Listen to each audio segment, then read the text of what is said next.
Bonjour, je me présente, je m'appelle Sophie, je suis une consommatrice de la marque C'est qui le patron.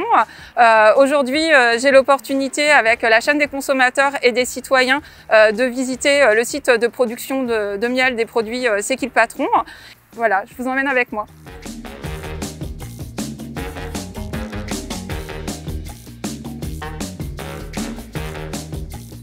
Si vous pouvez nous donner quelques exemples de fleurs, comment vous les reconnaissez?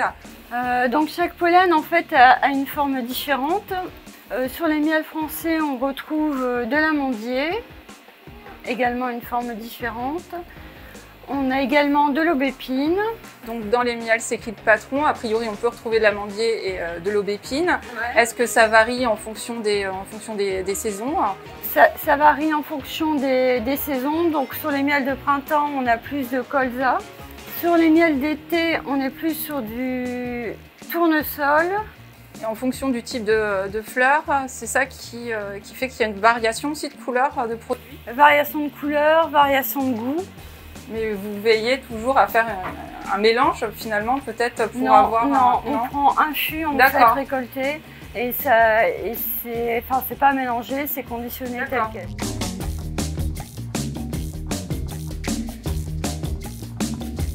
Ici, dans le bâtiment, est-ce qu'on peut voir où est stocké le miel bio et le miel conventionnel? Le miel conventionnel est ici, le miel bio C'est qui le patron est de l'autre côté. Chaque fût est identifié par une étiquette, un code barre EN 128 qui reprend toutes les informations de l'étiquette. Donc chaque fût a un numéro unique. Donc là on a le 22862, le 22858. Donc il y a des lots qui sont dédiés à C'est qui le patron? Ah bah oui, là c'est réservé à C'est qui le patron. Ça a été acheté à des apiculteurs qui ont validé le cahier des charges. Et donc c'est spécifiquement réservé pour le conditionnement C'est qui le patron.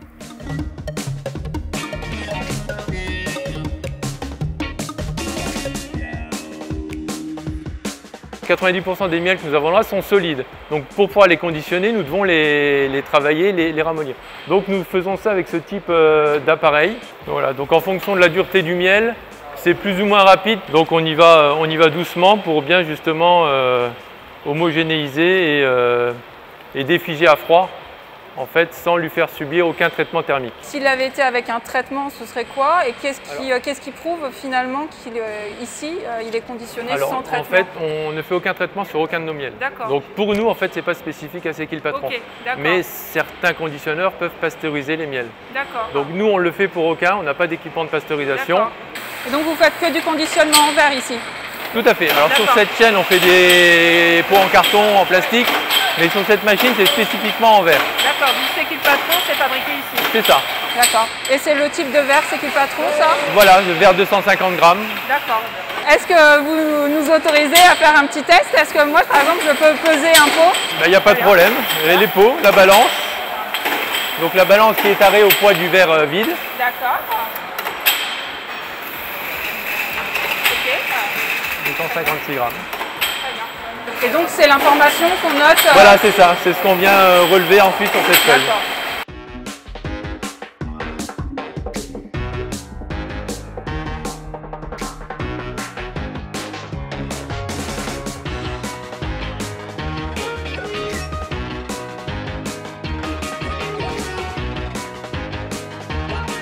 C'est le choix que l'on a fait, en fait, une rémunération qui vous permet d'être payé convenablement.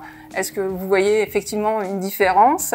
Est-ce qu'il y a un avant, après C'est qui le patron? Effectivement, généralement le prix du marché du miel en vrac, il oscille entre 4 et 5 euros. Et là, avec l'opération C'est qui le patron, nous avons pu le commercialiser 6 euros. Et ce qui reflète ce qui a été stipulé dans les cahiers des charges.